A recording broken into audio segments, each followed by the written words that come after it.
आइए पूरी श्रद्धा के साथ सभी करबद्ध होकर के बैठे एक बार।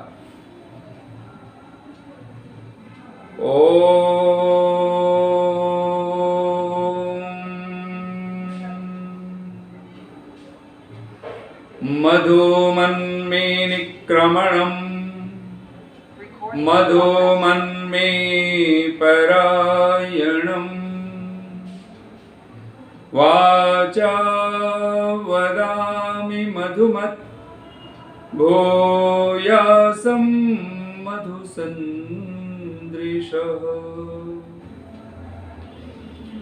ॐ नमः शम्भवाय च मयो भवाय च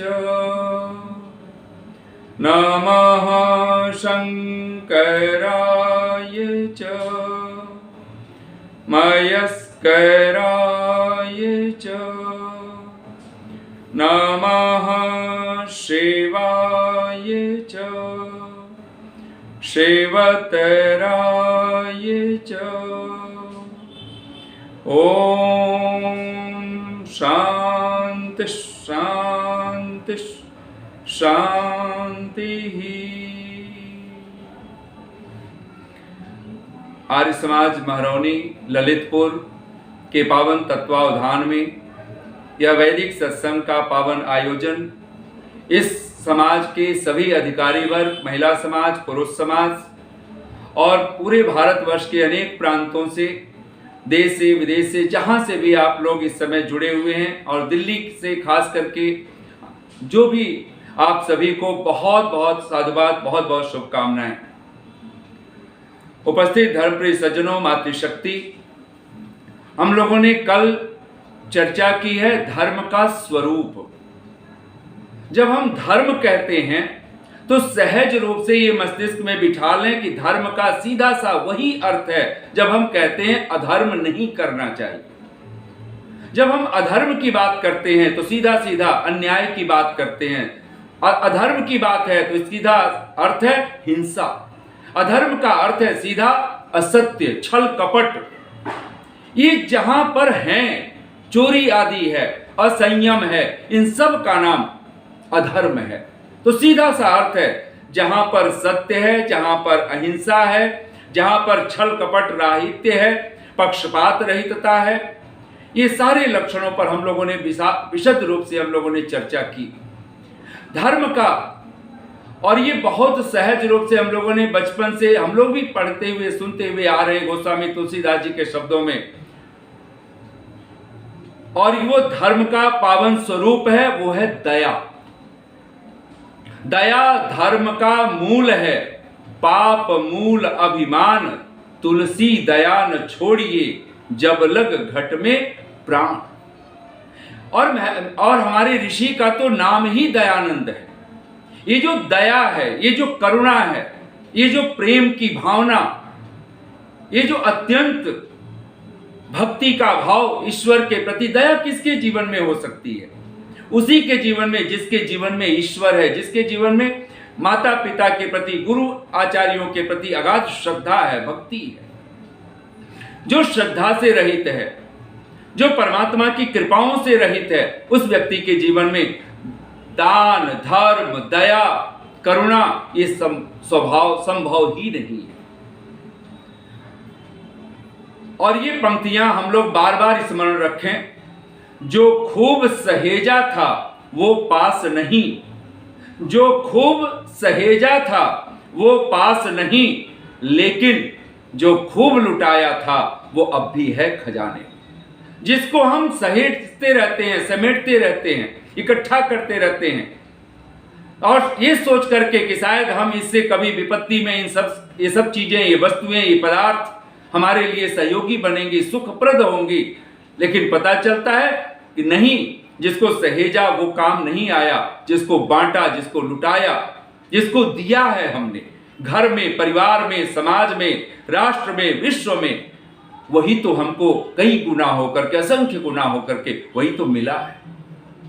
जो खूब सहेजा था वो पास नहीं, लेकिन जो खूब लुटाया था वो अब भी है खजाने में। और ये धर्म का सार भगवान का तो आदेश ही है, हम दाता बन करके जिए, अधीन होकर के जिए। अधीनाः स्याम शरदः शतम्। और आज हम लोग चर्चा करने लगे हैं ईश्वर की भक्ति कैसे करें। निसंदेह जो धर्म शब्द है, जो धर्म का स्वरूप है, ये परमात्मा का जो आदेश है उसी का नाम तो धर्म है। वेद वाणी ही परमात्मा का धर्म है। भगवान ने वेद की वाणी के माध्यम से, अपनी वेद वाणी के माध्यम से ही हमें क्या करना चाहिए, क्या नहीं करना चाहिए, इसका सहज ही संदेश दिया है। और ऐसा नहीं कि वेद में उपदेश देकर के, संदेश देकर के परमात्मा कहीं छुप गया हो, कहीं बैठ गया हो आसमानों के ऊपर, ऐसा नहीं है। वो आज भी, अभी भी हमारे भीतर, हमारे ही हृदयों में वो सतत विद्यमान है।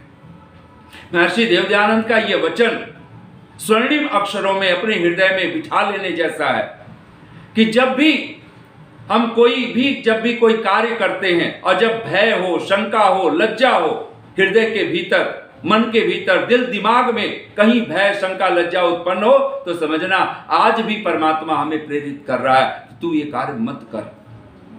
और जब आनंद हो, उत्साह हो, निशंकता हो, निर्भयता की अनुभूति हो, तब भीतर बैठा परमात्मा ही है वो जो हमें बार बार उस कर्म के प्रति हमें प्रेरित करता है, ये कर्म तू कर। और वो कर्म एक शब्द में जब हम कहते हैं उसको ही धर्म कहा गया है।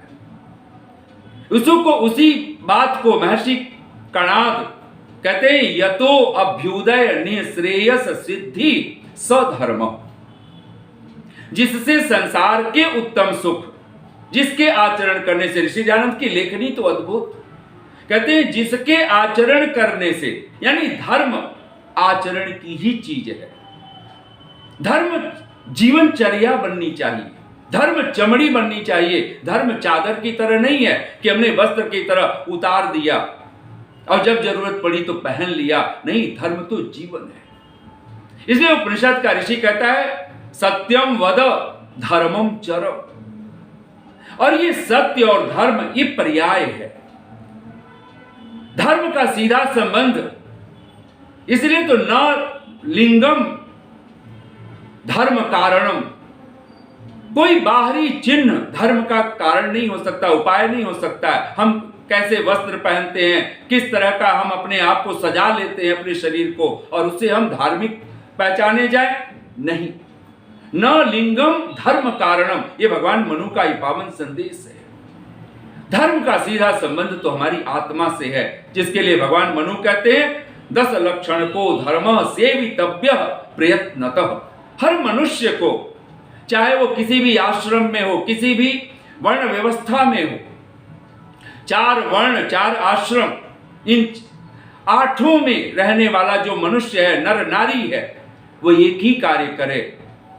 वह धर्म के 10 लक्षणों को, धृति, क्षमा, दमो, अस्तेयम, शौचम, इंद्रिय निग्रह, धीर, विद्या, सत्यम, अक्रोध, दशकम धर्म लक्षणम। और धर्म का अगर सचमुच में अगर हमारा जीवन धार्मिक होगा तो एक लक्षण घट जाना चाहिए, और उस लक्षण का नाम है अक्रोध, जिसको भगवान कृष्ण भगवद गीता में कहते हैं अद्वेष्टा सर्वभूतानां।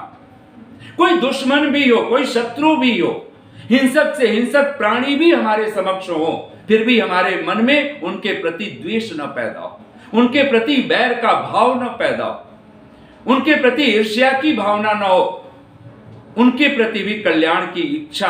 अथवा अगर हम साधारण भाव से देखें तो जिसको महर्षि पतंजलि कहते हैं मैत्री करुणा मुदितोपेक्षाणाम सुख दुख पुण्य अपुण्य विषयाणाम भावनातः चित्त प्रसादन। सचमुच में चित्त की जो प्रसन्नता है, जिसको चेतसः संप्रसादः कह करके भगवान वेदव्यास श्रद्धा की परिभाषा कहते हैं। श्रद्धा क्या है? तो चित्त की सम्यक प्रसन्नता।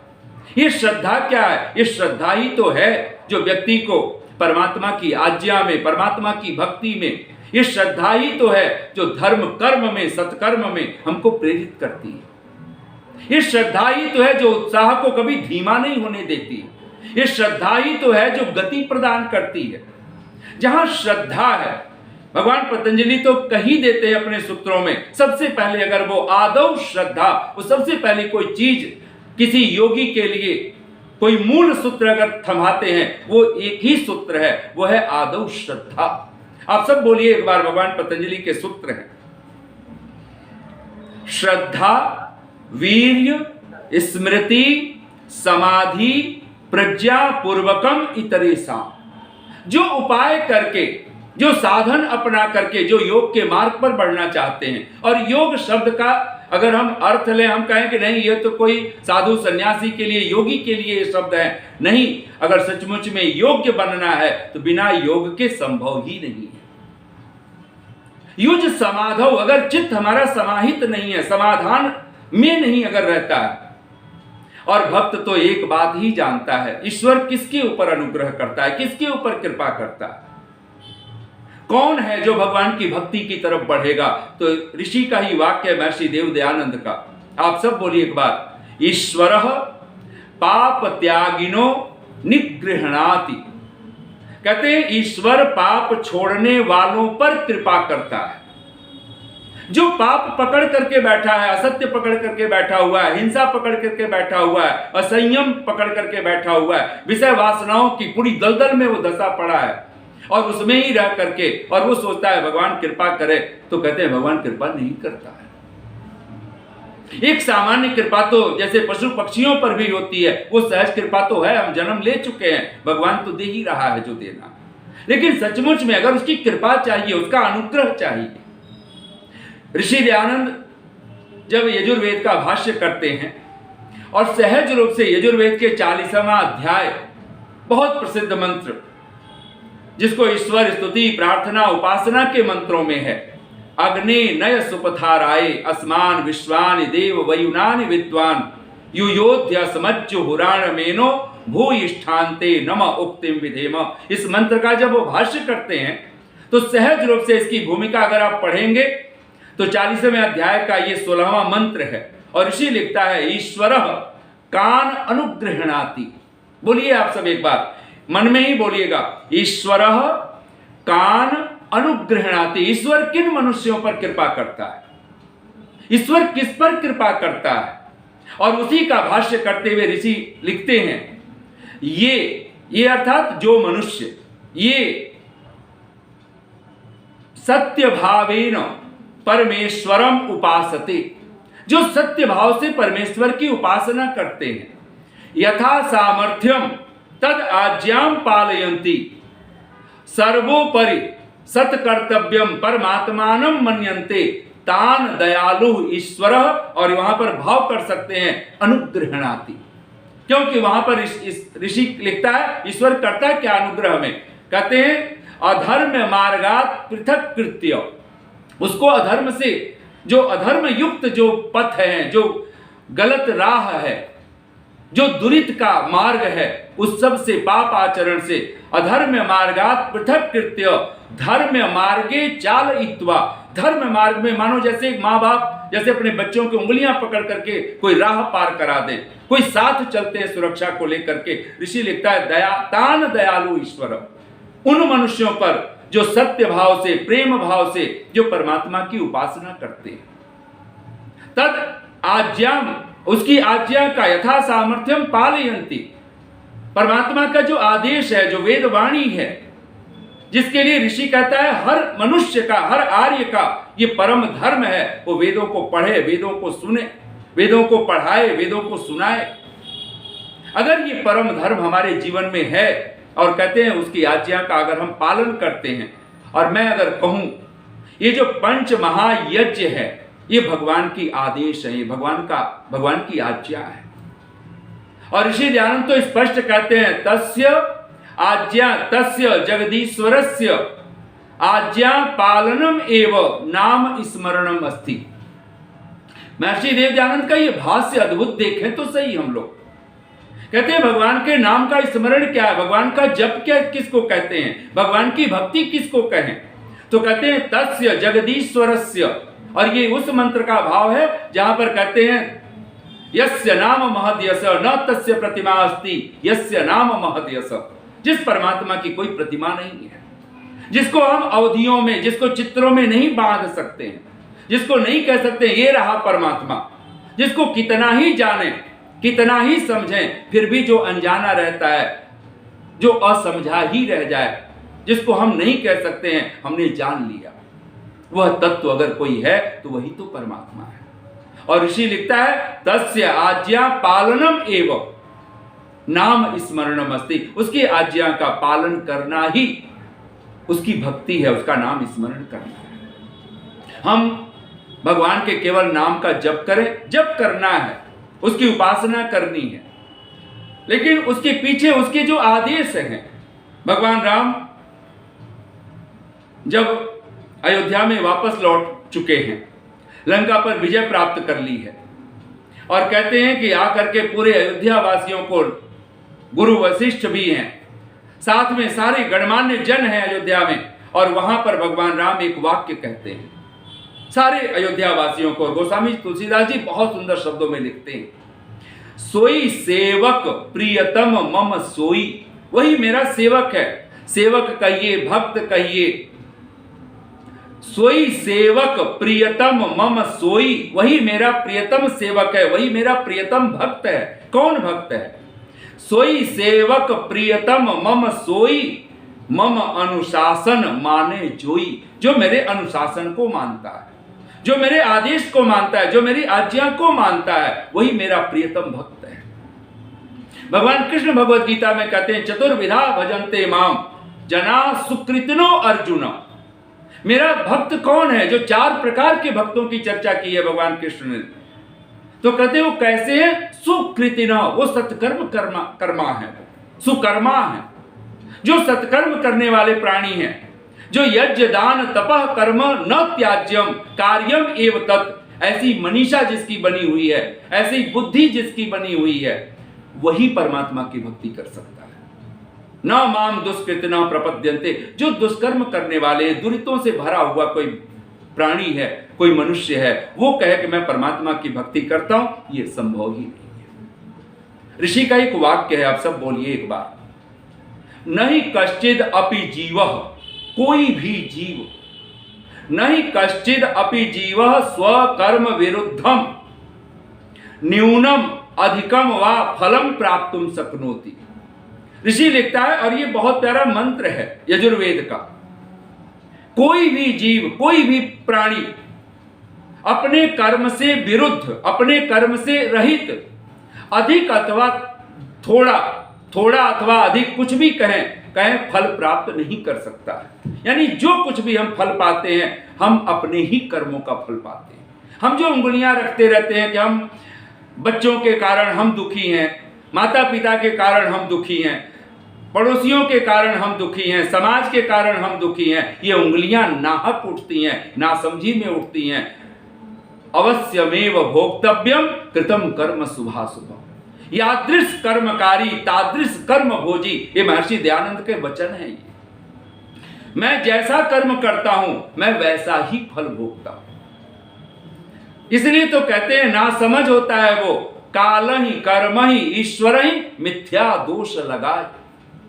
हम काल को दोष दे देते हैं, काल ही, समय विपरीत है, ये कलयुग चल रहा है, ये चल रहा है, वो चल रहा है, समय ऐसा हो गया है, विपरीत दशा चल रही है, इसलिए हम ऐसे नहीं। काल ही कर्म ही, और अपने कर्मों को हम दोष ना दें, हम दूसरों के कर्मों को उंगलियां उठा उठा के देखते रहें, तो कहता है कि नहीं, वो व्यक्ति भक्ति की तरफ चल ही नहीं सकता है। और लोग अंत में तो ईश्वर पर ही दोष धर देते हैं, और अंत में तो हम भगवान को ही, भगवान तूने ये क्या किया। अगर मूलतः हम जाने, कहते हैं यत्र ज्ञानस्य पराकाष्ठा काष्ठा प्राप्तिर ज्ञानस्य, वही तो ईश्वर है, वही तो सर्वोच्च परमात्मा है।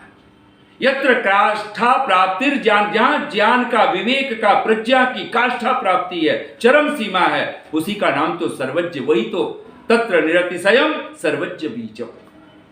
यत्र काष्ठा प्राप्ति ऐश्वर्यस्य, जहां ऐश्वर्य की काष्ठा प्राप्ति है, चरम सीमा है, वही तो ईश्वर है। वहां कोई भूल चूक नहीं होती है, ईश्वर कभी भूल चूक नहीं करता है। ऋषि दयानंद का ये वाक्य है, और ऋषि दयानंद का तो ये डिम डिम उद्घोष है सत्यार्थ प्रकाश में, और वो अनेक मतवादियों को संबोधित करते हुए मानो वो कहते हैं, अरे सुनो, अब तो इस जंगली मत को छोड़कर और इस वैदिक धर्म के, जो वैदिक धर्म है, इसको स्वीकार करो, इसको अपनाओ।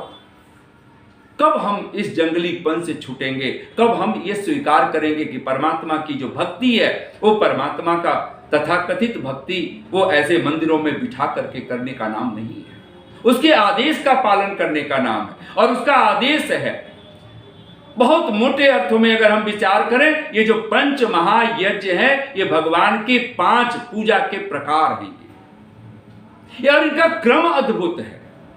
पहली भक्ति परमात्मा की है और उसका नाम है ब्रह्म यज्ञ।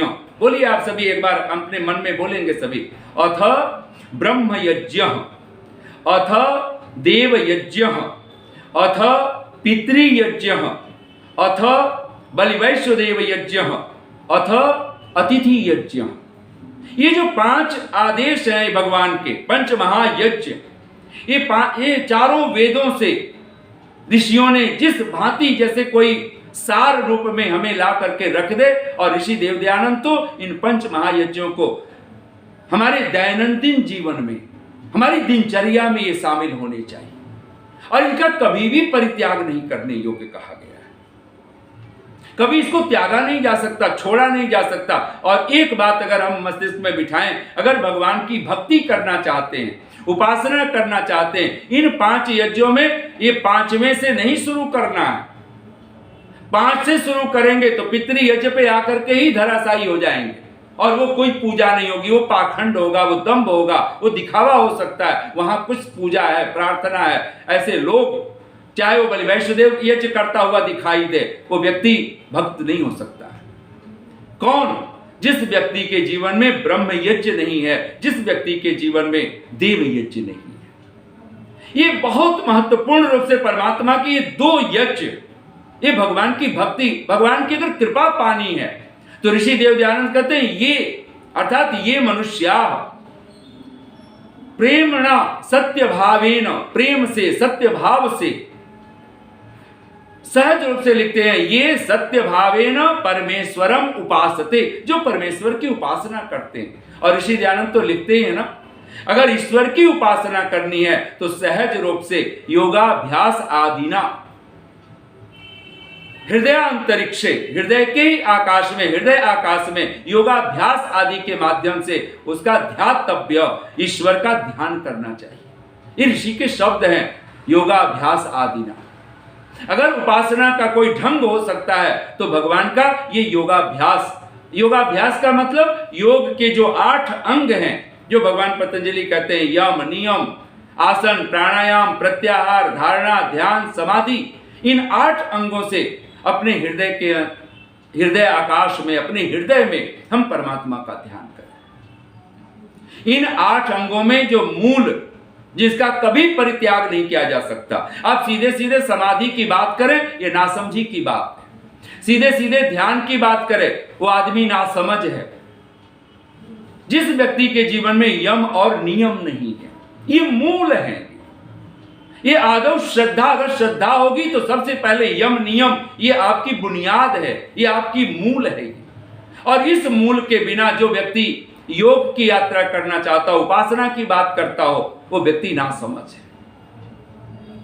इसको भगवान वेद व्यास तो सार्वभौमा महाव्रतम कह करके पुकारते हैं, और उन्हीं को धर्म का स्वरूप भी कहा गया। अगर सचमुच में धर्म है, परमात्मा के आदेश हैं, परमात्मा हमसे चाहता है, हर व्यक्ति से चाहता है, वो अहिंसा, 5 यम, अहिंसा, सत्य, अस्तेय, ब्रह्मचर्य, अपरिग्रह।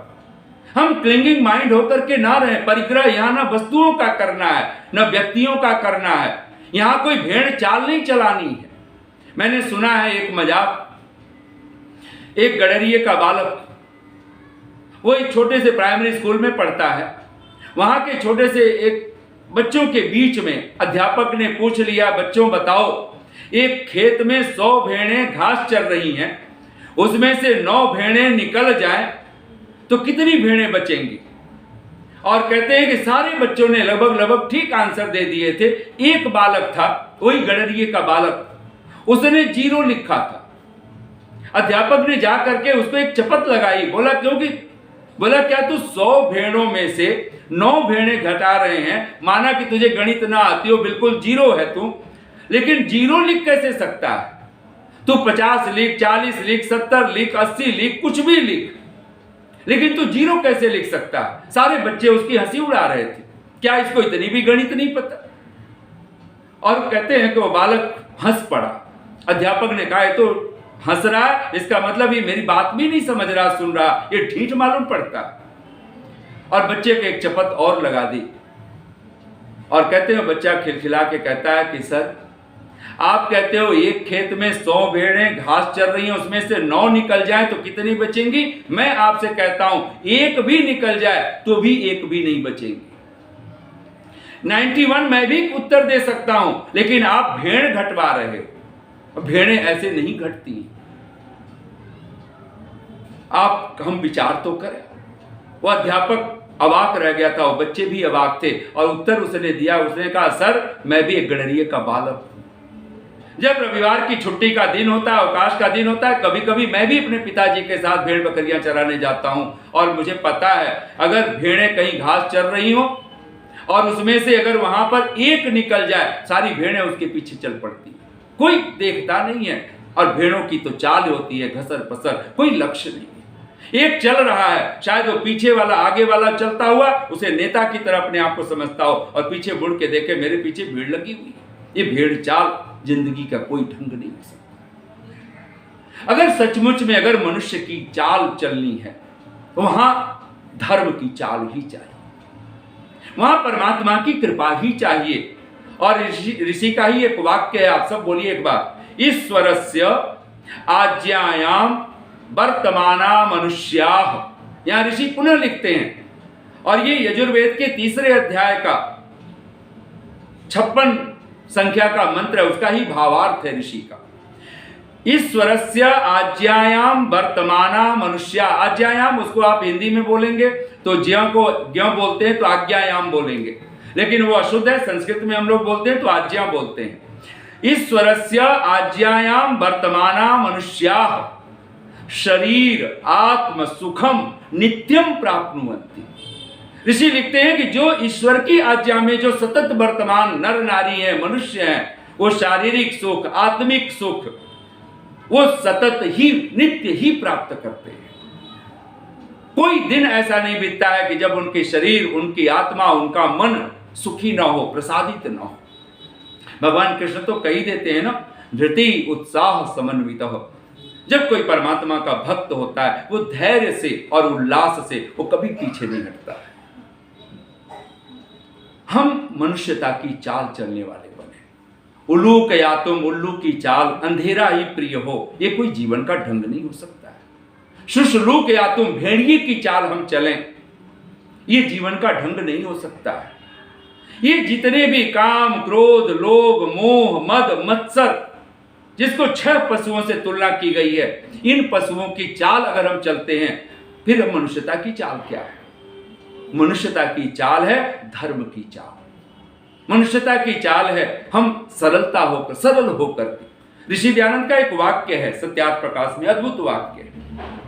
कौन ईश्वर की तरफ गति करेगा, कौन परमात्मा की तरफ बढ़ेगा? तो वो कहते हैं, कोई कितना ही चतुराई करे, कोई कितनी ही चतुराई करे, परंतु अंत में सच सच और झूठ झूठ होता है। बोलिए एक बार आप सभी अपने मनों में, कोई कितनी ही चतुराई करे, सत्यार्थ प्रकाश के शब्द हैं ये। कोई कितना ही चतुराई करे, परंतु अंत में सच सच और झूठ झूठ होता है। ये हमें स्वीकार अगर जितना शीघ्र कर लें, उतने ही सुख में, शांति में हम आ जाएंगे। इस संसार में छल कपट की ये चतुराई, ये कुशलता कोई काम नहीं आने वाली। यहां इस जगत में हर चीज का अंत है। जितना जन्म का दर है, जीवन का दर है, उतनी ही प्रतिशत मृत्यु का भी दर है। कोई 0.00001 लिख नहीं सकते हैं कि मृत्यु नहीं उनकी टल जाएगी। यहां तो सबको जो आया है, सबको यहां से जाना है। धन्यवाद तेरा प्रभु कैसे करूं, धन्यवाद तेरा प्रभु कैसे करूं, मेरे पास तो ऐसी वाणी नहीं। धन्यवाद प्रभु तेरा कैसे करूं, मेरे पास तो ऐसी वाणी नहीं। तेरे करुणा भरे हाथ इतने बड़े, ये बात तो मैंने जानी नहीं। तू सुनता है कहां बैठकर, तू सुनता है कहां बैठकर, मेरे हृदय से निकली बातों को पास रहता और सुनता सभी की। प्रभु ये बात अभी तक मानी नहीं। तू सूक्ष्म से सूक्ष्म है, तू सूक्ष्म से सूक्ष्म है, रमा हर जगह, कोई जगह तो तुझसे खाली नहीं। तेरे आसरे मिलता सभी कुछ हमें, तेरे आसरे मिलता सभी कुछ हमें, तेरे जैसा प्रभु कोई दानी नहीं। सचमुच में इस परमात्मा से बढ़कर के कोई दाता नहीं है। इसलिए तो सदा ही अगर सचमुच में कोई देवता है, कोई परमात्मा की कृपा का कोई पात्र अगर हम बनना चाहते हैं, तो परमात्मा की कृपा के पीछे एक ही बात, हम आसुरी आत्महंता न बने, हम आत्महत्यारे न बने। और आत्महंता कौन है? तो ऋषि ध्यान लेते हैं, जो आत्मा को भूले हुए लोग हैं, जो आत्मा को भूल करके जो जीवन जीते हैं, वे ही लोग तो आत्महंता है। उन्हीं को दुष्ट, राक्षस, पिशाच कह करके पुकारा। किनको? जिनकी आत्मा में कुछ है, वाणी में कुछ है, आचरण में कुछ है। कहते हैं वे अविद्या रूपी दुख सागर से पार हो, आनंद को कभी प्राप्त नहीं हो सकते। कहते हैं ना, मैं आईना हूं। भक्त तो भगवान का एक ही बात कहता है, मैं तो आईना हूं, आईना ही रहूंगा। मैं तो आईना हूं, आईना ही रहूंगा। फिक्र वो करें जिनके दिल में कुछ और है, फिक्र तो वो करें जिनके दिल में कुछ और है, और वाणी में कुछ और है, जीवन में कुछ और है, आचरण में कुछ और है। फिक्र तो वो करें। कहते हैं ना, जिसको भी देखना कई बार देखना, जिसको भी देखना कई बार देखना। हर आदमी में होते हैं 10-20 आदमी। हम सब दशानन बन करके घूम रहे हो तो फिर ये सोचने का ढंग नहीं हो सकता हम भगवान की भक्ति करने वाले बनेंगे। कहते हैं त एव देवाः सौभाग्यवंतः आर्याः कह करके भी पुकारा। वही देव हैं, वही सौभाग्यशाली हैं, वही आर्य हैं।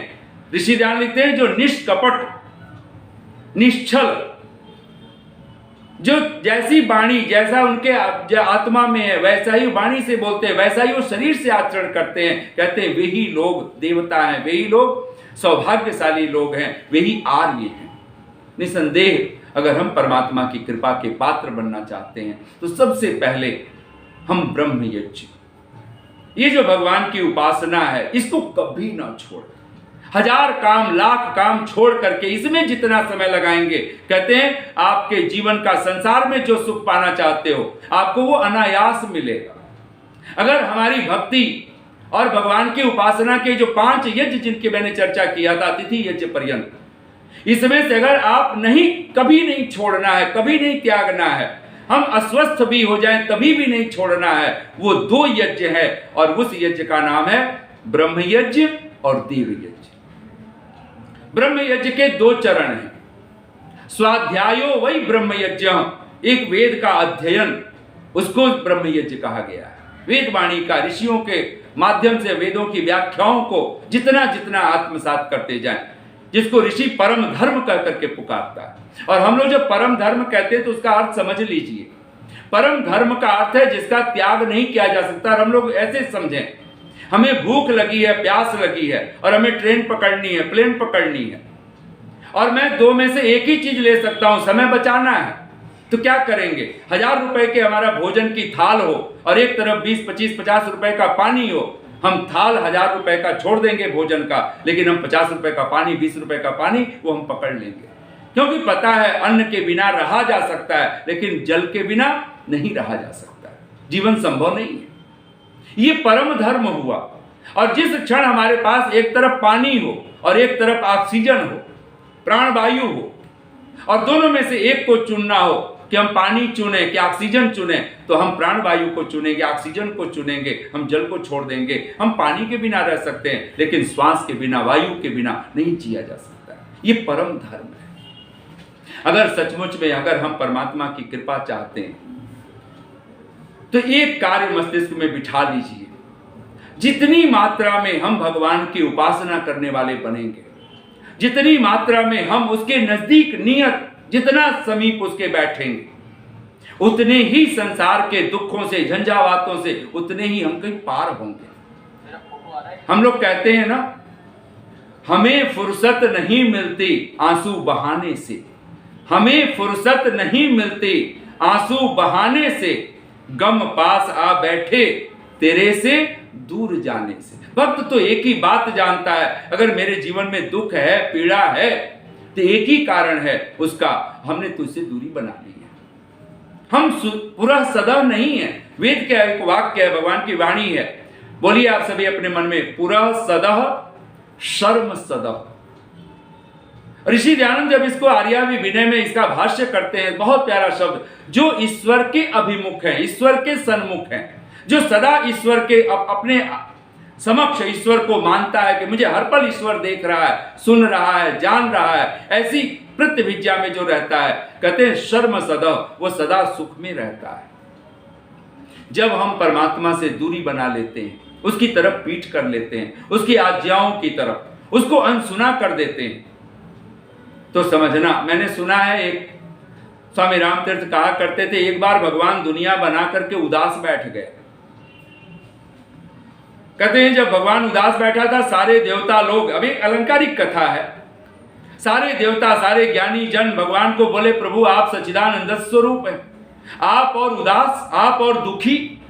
भगवान हंस पड़े और बोले कि मैंने देखो ये दुनिया बनाई थी देव शांति, मैंने ये देवलोक, अंतरिक्ष लोक, पृथ्वी लोक सब शांति के लिए बना रखा है, मैंने ये सृष्टि बनाई है, लेकिन जब से मैंने इस मनुष्य को बनाया है, सारी दुनिया बिल्कुल ठीक चल रही थी, लेकिन जब से मैंने इस मनुष्य को बनाया है, तब से इसने मुझे दुभर कर दिया है, मुझे परेशान करने के लिए ये हर जगह, तो मैं इससे बचना चाहता हूं।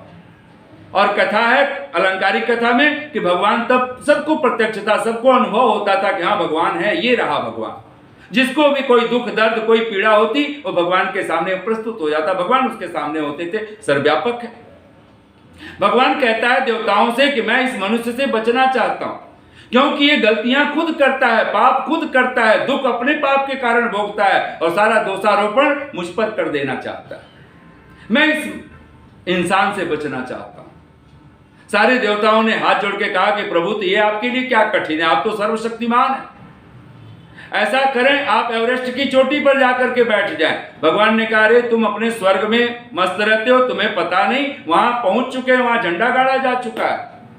तो कोई देवता बोला, फिर प्रभु आप ऐसा करें, आप पैसिफिक महासागर की तलहटी में जाके छिप जाएं।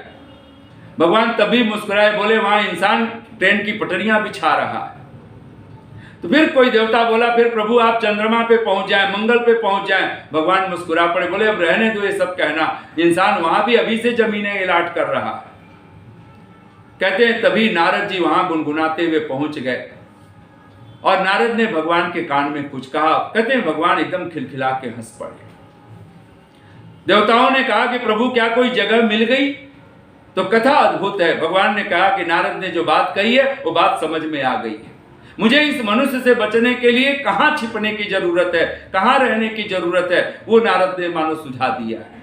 और नारद कहते हैं प्रभु आपने ये जो जगत बनाया, कठोपनिषद का ऋषि कहता है परांचिखानी व्यतीर्ण स्वयंभू, ये प्रभु आपने जो मनुष्य बनाए हैं, ये जीव बनाए हैं, सबके परांचिखानी, ये सारी इंद्रियां बहिर्गामी हैं।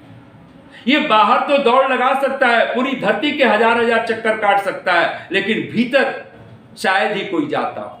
और प्रभु जो भीतर जाएगा उसको अपनी दोष, अपनी गलतियां, अपने कर्म उसको नजर आएंगे, वो आपके ऊपर, किसी के ऊपर दोषारोपण नहीं कर सकता है। अगर आप बचना चाहते हैं तो इस मनुष्य से बचने का एक ही उपाय है, आप कहीं बाहर मत जाइए, आप इसी के भीतर छिप जाइए, इसी के हृदय में बैठ जाएं। और भगवान तभी मुस्कुरा करके कहते हैं देवताओं से, आज के बाद, कथा है वो जो अलंकारिक, कहते हैं आज के बाद जब भी मैं किसी मनुष्य को मिलूंगा तो बाहर आज से कभी नहीं मिलूंगा, जब भी मिलूंगा उसके भीतर ही मिलूंगा और उसके भीतर ही मेरा दर्शन होगा और कहीं दर्शन हो ही नहीं सकता है।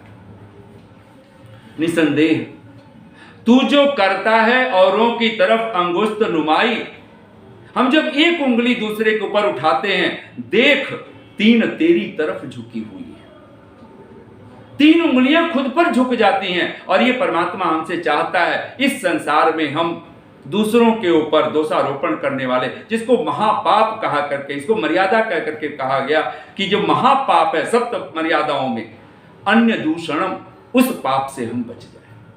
ये अहिंसा से लेकर के, जिसको भगवान पतंजलि कहते हैं ईश्वर प्रणिधान पर्यंत, जहां ईश्वर को ही सर्व, अपने सारे कर्मों को उस परमात्मा के प्रति हम समर्पण करने वाले बने, जिसके लिए क्रिया योग करके भगवान पतंजलि दोहराते हैं, तपः स्वाध्याय ईश्वर प्रणिधानानि क्रिया योग। तप, स्वाध्याय और ईश्वर प्रणिधान, और ये यम नियम में भी अगर आप देखेंगे, इन 3 की वही तो गणना है।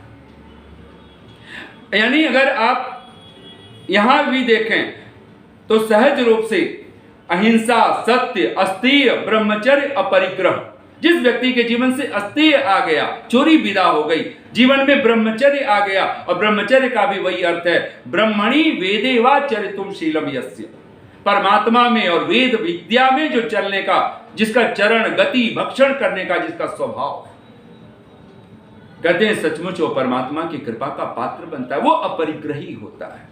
जहां अपरिग्रह, और मैं इसको भी आपको सहज करना चाहता हूं, अगर अहिंसा अगर आपके जीवन में घर करेगी, द्वेष विदा होगा, तो आपका जीवन सत्य से युक्त होगा। सत्य अगर आपके जीवन में होगा तो अस्तेय नहीं होगा। जहां सत्य होगा, जैसे भगवान मनु की भाषा में अक्रोध होगा, वहीं पर चोरी भी विदा हो जाएगी। जिस जीवन में अस्तेय होता है, चोरी विदा हो जाती है, वहां ब्रह्मचर्य प्रतिष्ठा पाता है। जिस जीवन में ब्रह्मचर्य प्रतिष्ठा पाता है, वहां अपरिग्रह की साधना होती है। जिस जीवन में अपरिग्रह है, वहीं शौच, संतोष ये जम करके स्थान ले लेते हैं। उस जीवन में पवित्रता होती है, वहां संतोष होता है। और कहते हैं ना कवि की भाषा में, जब आवे संतोष धन, सब धन धूरी समान। हे मनुज यह जो तन मन प्राण है, हे मनुज यह जो तन मन प्राण है, यह प्रभु मिलन का सामान है। एक बात मस्तिष्क में बिठा लीजिए, ये प्रभु मिलन का सामान है। पहला 2 यज्ञ हमें नहीं छोड़ने हैं। ये भगवान की भक्ति का इससे बढ़िया और कोई दूसरा ढंग नहीं हो सकता। ब्रह्म यज्ञ, संध्या, उपासना। और ऋषि दयानंद का ये वाक्य चाहे कितना ही कठोर क्यों न हमें प्रतीत होता हो, लेकिन ये वाक्य हर समय स्वर्णिम अक्षरों में अपने हृदय में, अपने मस्तिष्क में बिठा करके हम रख लें। जो परमेश्वर की, ऋषि का वाक्य आप सब अपने मन में दोहराइए, जो परमेश्वर की स्तुति, प्रार्थना और उपासना नहीं करता, और इसी को भक्ति कहेंगे, जो ईश्वर की स्तुति, प्रार्थना और उपासना नहीं करता, वह कृतघ्न, सबसे अधम अगर कहा जाए किसी को, दुष्ट, राक्षस, असुर, पिशाच, सारे शब्दों को एक जगह इकट्ठा कर दिया जाए, वो शब्द का नाम है कृतघ्न। ऋषि लिखता है जो, यानी जो मनुष्य जो परमेश्वर की स्तुति, प्रार्थना और उपासना नहीं करता, वह कृतघ्न और महामूर्ख भी होता है। ध्यान देना, अगर ईश्वर की उपासना हमारे जीवन में नहीं है, और ये ईश्वर की उपासना कैसे करें, क्या करें, कब करें, तो ऋषि दयानंद का बहुत सुंदर संदेश है। ये प्रातः काल की जो संधि वेला है, सायंकाल की जो संधि वेला है, इन दोनों वेलाओं में, इन दोनों समयों में, सूर्योदय से पूर्व सुबह और सांझ सूर्यास्त के बाद कम से कम 1 घंटा गृहस्थ के लिए ऋषि ने लिखा है। कम से कम कुछ घड़ी तो हम बैठे, वही क्षण है जहां पर आपको कुछ और नहीं करना है। आदौ शरीर शुद्धि कार्य, ऋषि लिखता है जब उपासना करनी हो सबसे पहले अपने शरीर की शुद्धि करें। और हमारे पास 2 शरीर हैं, एक बाह्य शरीर है जिसको जलादिना कह करके ऋषि ने कहा इसकी शुचिता करनी है, जल आदि से जल, और दूसरा आभ्यंतरा जो हमारे मन शरीर है, अंतःकरण है, कहते हैं उसको राग, द्वेष, असत्य आदि त्यागीन। राग छूट जाए, द्वेष छूट जाए, ये मेरा है, ये पराया है, ये भावना जब तक नहीं छूटेगी, ध्यान देना, कोई उपासना की तरफ गति नहीं हो सकती। जिसका बैर नहीं छूटता हो, इसलिए तो भगवान पतंजलि ने सबसे पहले योग की तरफ कौन बढ़ेगा, भक्ति की तरफ कौन बढ़ेगा, सबसे पहले अहिंसा। अहिंसा का अर्थ किसी को मारना पीटना नहीं है। क्षत्रिय होकर के कोई राम धनुष बाण चलाता है, वो अहिंसक होकर के चला रहा है। कोई कृष्ण जब ये बात करते हैं, अर्जुन को युद्ध के क्षेत्र में ललकारते हैं, तो वो अहिंसा कह करके ही ललकार दे रहे हैं कि तुम हिंसा वैर बांध करके द्वेष भाव से तुम्हें जीवन को यात्रा नहीं शुरू करनी है। हमें जीवन को चलाना है, लेकिन द्वेष रहे। इसीलिए तो वैदिक संध्या में जब हम मनसा परिक्रमा मंत्र पढ़ रहे होते हैं तो बार बार 6 बार हम दोहराते हैं भगवान से, हे प्रभु योस्मान द्वेष्टि यम च वयम द्विष्म तम वो जम्भे दध्म। हम कभी किसी प्राणी से द्वेष न करें, कोई हमसे द्वेष न करे, और अगर करे तम वो जम्भे दध्म, हम आपको आपके वश में रखते हैं। जम्भे वशे, आपके न्याय रूपी दाढ़ में रख देते हैं हम आपके ऊपर, और निसंदेह परमात्मा एक एक कर्मों का फल देता है और भगवान से हम कृपा के पात्र बने। ये वैदिक संध्या जो ऋषि ने, जिसको ब्रह्म यज्ञ संध्या उपासना कर करके संध्यायते संध्यायन्ते संध्यायन्ति संध्यायते संध्यायन्ति वा परब्रह्म यस्याम सा संध्या, जिसमें हम परमात्मा का जिस संधि वेला में, यस्याम संधि वेलायाम, जिस संधि वेला में हम बैठ करके परमात्मा की उपासना करते हैं, उसका ध्यान करते हैं, तस्य योनिम परिपश्यन्ति धीराः। भगवान को कौन देखता है, कौन पाता है, उसके स्वरूप को कौन जान सकता है? तो कहते धीराः, और ऋषि लिखते हैं ध्यानशीलाः, जो ध्यानवंत, जो ध्यानशील है, जो सचमुच में परमात्मा का कहते हैं ना कि अगर हम भगवान का ध्यान करें, एक तो कहते हैं ना मैं भीतर गया, मैं भीतर गया, बाहर की तरफ हमने आंखें, इसलिए ध्यान साधना में एक बहुत छोटा सा कार्य करना होता है, अपनी आंखें बंद कर लेनी होती। हम जब ध्यान में बैठते हैं, प्रार्थना में बैठते हैं, तो बाहर से कब तक ये आंखों पर भरोसा करें? तो कहते हैं आंखें बंद कर लेते हैं, कान बंद कर लेते हैं, रुई, कुछ लोग प्रयोगात्मक रूप से कान में रुई डाल लेते हैं, बाहर के शब्द ध्वनियां हमें ज्यादा परेशान न करें। तो कहते हैं मैं भीतर गया, और कभी बहुत प्यारे अंदाज में कहता है मैं भीतर गया, मैं भी तर गया, मैं भीतर गया। जो भीतर जाता है वो तर ही जाता है, वो पार ही हो जाता है। और इससे पहले कि आंख बंद हो, आंख खुल जानी चाहिए हमारी, वो ध्यान। और हम लोग तो कहा करते हैं ये शरीर आज नहीं कल लाश में तब्दील होगा, जिस भी भाषा का हो, ये शव बनेगा आज नहीं कल। इससे पहले कि ये लाश में तब्दील हो, हमें चाहिए हम खुद को तलाश लें। और जिस दिन दुनिया स्वस्थ होगी, जिस दिन हम सचमुच में स्वस्थ हो करके परमात्मा की उपासना, ध्यान, संध्या, वंदन करने वाले बनेंगे, तो ऋषि दयानंद की जो वैदिक संध्या है वो हमारे जीवन का अंग बनेगा। हम प्रातः काल बैठेंगे, सांझ की संधि वेला में बैठेंगे, सबसे पहले गायत्री मंत्र से शिखा बंधन करेंगे, फिर तत्क्षण ही हम सन्नो देवी रविष्टय मंत्र से हम आचमन करेंगे, हम वाक कह करते हम अंग स्पर्श करेंगे, ओम भू पुनातु शिरस कह करके मार्जन मंत्रों के माध्यम से हम अपनी इंद्रियों की प्रार्थना, उसकी स्वस्थता, पवित्रता की प्रार्थना करेंगे। तत्क्षण हम प्राणायाम मंत्रों के माध्यम से हम कम से कम 3 प्राणायाम करेंगे। तत्क्षण अघमर्षण मंत्रों का पाठ, ऋतंच सत्यंचा, पुनः उसके बाद मनसा परिक्रमा, प्राची, दिगग्नि, ये सब कहते हुए आप जब उपस्थान मंत्र, पुनः अनेक प्रकार से परमात्मा की हम धन्यवाद देते हुए ऋषि के शब्दों में हे ईश्वर दया निधे भवत कृपया। हमारा ऋषि मोक्ष की प्रार्थना भी करता है, लेकिन कब? धर्म चाहिए, कब? धर्म, अर्थ, काम। आप सब बोलिए एक बार अपने मन में, हे ईश्वर दया निधे भवत कृपया अनेन जप उपासना आदि कर्मणा धर्म अर्थ काम मोक्षाणाम सद्यः सिद्धिर्भवेन्न। हमें आज अभी इसी क्षण चाहिए। मैंने सुना है एक साधु ट्रेन की यात्रा करते थे और दोपहर का समय था, गर्मियों के दिन थे और संतरे उनके पास थे। तो साधु हमेशा बांट करके खाता है, देता है और देना चाहिए। हाँ, आज के डेट में हम नहीं बांट सकते हैं, वैसे कम से कम पूछना जरूर चाहिए, किसी के साथ जब आप जबरदस्ती ना करें। लेकिन जब भी कुछ खाने पीने लगे, कोई वस्तु प्रयोग करें, आप सामने वाले बैठे को, आप व्यक्ति को आप जरूर निवेदन कीजिए।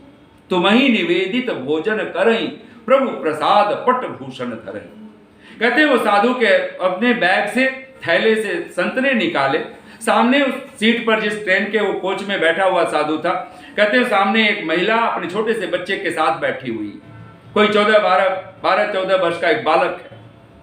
साधु ने मौन भाषा में ही वो एक संतरा उस बच्चे की तरफ, उसकी माँ की तरफ देखा है और सांकेतिक रूप से बच्चे को हाथ में, और माँ ने भी मौन स्वीकृति दे दी है, बच्चे ने वो संतरा ले लिया है। साधु बड़ी प्रसन्नता से कि अब ये बच्चा खाएगा संतरा, तो मैं भी अब अपने संतरे उछील करके, और जैसे ही उस संतरे का वो एक बाइट उसके मुंह में अपने रखा ही साधु ने था, अभी निगला भी नहीं था, उधर बच्चे ने भी संतरे को छील लिया है और उसने जैसे ही खाना शुरू किया, कहते मां ने बच्चे को एक जोर की चपत लगा दी। वो साधु अवाक, बड़ी मुश्किल से उसने उस संतरे का एक संतरा खाया उसका, और खा करके वो हाथ जोड़ के कहता है कि बहन, मैंने तुम्हारी अनुमति से मैंने बच्चे को, और मैंने कोई अपराध करते भी नहीं देखा, तुमने बच्चे को एक चपत कैसे मार दी? उसने कहा कि महाराज इसने बहुत बड़ी भूल की है। साधु ने कहा मुझे समझ नहीं आया कौन सी भूल की है, मैंने इसे संतरा दिया, संतरा ये भी छील के खा रहा है, आपने चपत क्यों मारी? उसने कहा कि महाराज जब आपने इसको संतरा दिया, इसने आपको थैंक्स क्यों नहीं बोला, आपको धन्यवाद क्यों नहीं बोला? और कहते हैं वो साधु तत्क्षण अपनी डायरी खोल करके बैठ जाता है। बोला मैंने एक बच्चे को संतरा दिया है और उसने धन्यवाद नहीं दिया, उसको एक चपत ली है, मिली है, चपत लगी है। आप सोचे कि हमें परमात्मा ने क्या कुछ नहीं दिया है और हम एक बार उसको धन्यवाद करने को राजी ना हो। येन इयम, ऋषि ध्यान का वाक्य है, येन इयम विचित्रा सृष्टि निर्मिता तस्मै जगदीश्वराय धन्यवादा वाच्या। उस परमेश्वर के लिए हम निरंतर धन्यवाद के शब्द बोल रहे हैं। खुद में रहकर वक्त बिताओ तो अच्छा है, खुद में रहकर वक्त बिताओ तो अच्छा है, खुद से खुद का शक्ल मिलाओ तो अच्छा है, खुद से खुद का परिचय कराओ तो अच्छा है। दुनिया भर में देख लिए रोशन दीपक, अब खुद के भीतर दीप जलाओ तो अच्छा है। तेरी मेरी इसकी उसकी छोड़ो भी अब, तेरी मेरी इसकी उसकी छोड़ो भी अब, खुद से खुद का शक्ल मिलाओ तो अच्छा है, खुद में रहकर वक्त बिताओ तो अच्छा है। आइए, मैंने एक बात आपके मस्तिष्क में मैं बात जो कहना चाहता हूं कि जो व्यक्ति ईश्वर की उपासना नहीं करता, भक्ति नहीं करता, और खास करके ये ब्रह्म यज्ञ और दूसरा देव यज्ञ, इन शब्दों को आप मस्तिष्क में बिठा लीजिए। देव यज्ञ नहीं करता है और ब्रह्म यज्ञ यानी संध्या उपासना नहीं करता है, ऋषि के शब्दों में वह महामूर्ख होता है। और जो महामूर्ख है वो न घर के लिए अच्छा है, न वो समाज के लिए अच्छा है, न परिवार के लिए अच्छा है। इसलिए जो उपासना से हीन है वो महामूर्ख है ये। और ऐसे व्यक्ति न समाज के लिए, न राष्ट्र के लिए, न देश के लिए, न विश्व के लिए, वो जहां भी है वो एक आतंक का पर्याय होता है। और उस परमात्मा की उपासना, और ऋषि दयानंद देव यज्ञ के लिए लिखते हैं जो इस अग्निहोत्र को छोड़ देता है, कहते हैं ईश्वरो अपि तम त्यजति, ईश्वर भी उसको त्याग देता है। पूछा कस्मै प्रयोजनाय, किस प्रयोजन के लिए छोड़ देता है? तो वहां पर ऋषि ध्यान का भाष्य है तस्मै दुखम एव स्यात्, उसको दुख ही होवे। जब भी दुख है तो एक ही बात समझिएगा, हमने या तो ब्रह्म यज्ञ छोड़ा है या हमने देव यज्ञ छोड़ा है। ये दो यज्ञ छोड़ करके आप पितृ यज्ञ करें, आपका पितृ यज्ञ पाखंड होगा। आप देव यज्ञ आप और ब्रह्म यज्ञ छोड़ करके आप बलि वैष्णदेव यज्ञ करते हैं, वो यज्ञ पाखंड का रूप लेगा। अतिथि यज्ञ करते हैं वो भी पाखंड बनेगा। आप अगर ये तीन छोड़ भी दें थोड़ी देर के लिए, लेकिन ये दो नहीं छोड़ते हैं, तो ऋषि कहना चाहता है ये तीन तो आपसे अनायास होंगे। आइए मैं अंत में कुछ पंक्तियां कहता हुआ, और ऋषि के शब्द हैं, एक बार आप सब बोल भी लीजिए। मनुष्यों को योग्य है कि सब मंगल कार्यों में, जब भी कोई एक छोटी से छोटी खुशी आपके घर में आए, उसको कैसे सेलिब्रेट करना है, कैसे उसको स्वीकार करना है, कैसे मनाना है। तो वहां ऋषि कहना चाहता है मनुष्यों को योग्य है कि सब मंगल कार्यों में अपने और पराये कल्याण के लिए यज्ञ द्वारा ईश्वरोपासना करें। इसीलिए सुगंधित आदि द्रव्यों की आहुति यज्ञ कुंड में देवें। यानी खुली आंख भगवान की उपासना करने का ढंग है, वह देव यज्ञ है। आंख बंद करके भी और बीच बीच में जब आप आचमन आदि करते हो, खुली आंख, वहां पे भी आप जब ब्रह्म यज्ञ संध्या उपासना, खुली आंख हो करके जब आप वेदों का स्वाध्याय करते हो, हम परमात्मा की उपासना। और ये दो भक्ति अगर हमारे जीवन से नहीं छूटती है तो ऋषि कहना चाहता है फिर परमात्मा की कृपा के हम पात्र बन जाते हैं, हमारे जीवन से फिर पाप छूट जाते हैं। तो मैं अंतिम इन भावों के साथ में कुछ पंक्तियां कहता हुआ और भगवान से प्रार्थना के साथ, इस जीवन का सार यही है। और कई बार हम लोगों के मन में होता है हम ईश्वर की उपासना करें तो क्या भगवान हमें धन दे देगा? तो ऋषि ध्यान के शब्द हैं, उसको सब कुछ मिलता है।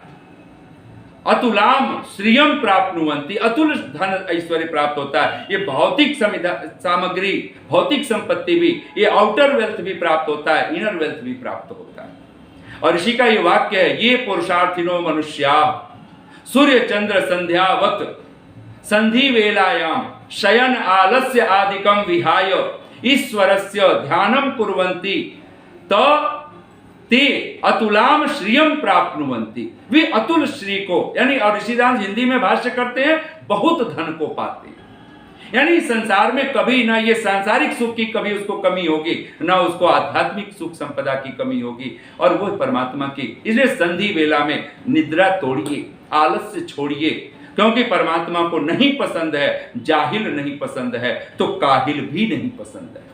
कोई जाहिल होकर के, काहिल होकर के और भगवान की कृपा की बात करे, वो ना समझ। और भक्त तो ये बात कह देता है, तेरा दर हो, और दर उसका ऐसा नहीं है काशी काबा और हम केदार बद्रीनाथ दौड़ लगाएं, कहीं और चक्कर काटने, बाहर नहीं चक्कर काटने, भीतर आंखें मूड़नी है।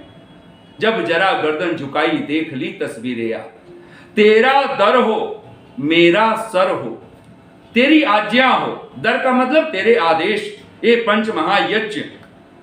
तेरा दर हो मेरा सर हो, और सर का अर्थ है मेरा तन मन धन, मेरा सर्वस्व। तेरा दर हो मेरा सर हो, ये तमाशा उम्र भर हो। भक्त तो एक ही बात कहता है, ये तेरा दर मेरा सर, तेरी आज्ञा और मेरा तन मन धन सर्वस्व लग जाए तेरे आदेश में, फिर मुझे और कुछ नहीं चाहिए। और आर्य का तो सीधा अर्थ ही है, ऋषि के शब्द हैं, आर्य धर्म गुण कर्म स्वभाव।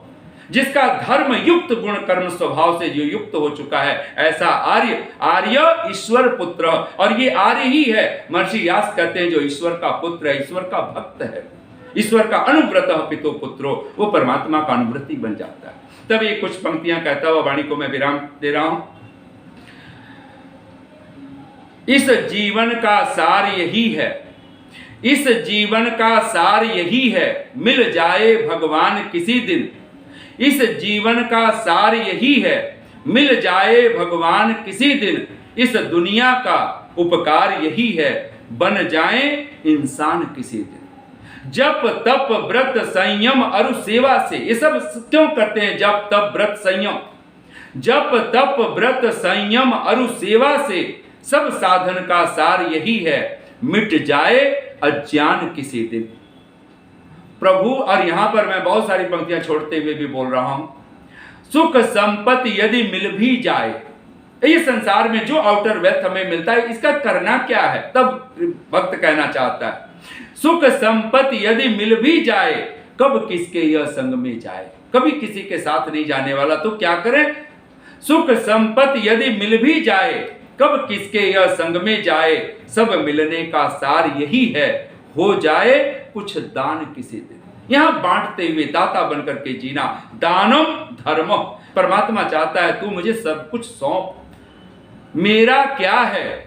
भक्त कहता है मेरा क्या है? जो कुछ है ईश कार्य है, संयम धैर्य त्याग और निष्ठा है जिसमें, बस वह आर्य है। और वो कह देता है तू जैसे भी रखे मुझे तो उसमें खुश रहना है, तू जैसे भी रखे मुझे तो उसमें खुश रहना है, तेरा हर आदेश मुझे तो शिरोधार्य है। प्रभु नाम तो हिय में धर लो, प्रभु नाम तो हिय में धर लो, इस तन से कुछ नेकी कर लो। सचमुच में अगर हृदय में बिठाने योग्य है तो परमात्मा है, और कुछ करना है तो ये नेक काम कुछ और नहीं, यज्ञ कर्म है। ये जो ब्रह्म यज्ञ है, देव यज्ञ है, पितृ यज्ञ है, और हम लोग जिस दिन आपका देव यज्ञ सचमुच में प्रतिष्ठा पाएगा तो आप अपने माता पिता के प्रति आप उद्गार व्यक्त कर दोगे। और हम लोग कहा करते हैं, लोगों से कह दो मेरी तकदीर से जलना छोड़ दें, लोगों से कह दो मेरी तकदीर से जलना छोड़ दें, मैं घर से निकलता हूं, निकलती हूं, कुछ और नहीं, माँ बाप की दुआ लेकर निकलता हूं, निकलती हूं। जिस दिन ये प्रतिष्ठा, ये मस्तिष्क आपका बने, समझना आपके जीवन में परमात्मा की भक्ति कदम घर कर गई है। प्रभु नाम तो हिय में धर लो, इस तन से कुछ नेकी कर लो। क्यों? कब उड़ जाए श्वास का पंछी, बन जाए शमशान किसी दिन, इस जीवन का सार यही है, मिल जाए भगवान किसी दिन। इतनी शांति और प्रेम से आप सबने सुना, बहुत बहुत साधुवाद, बहुत बहुत धन्यवाद। ओम शम। धन्यवाद आपका।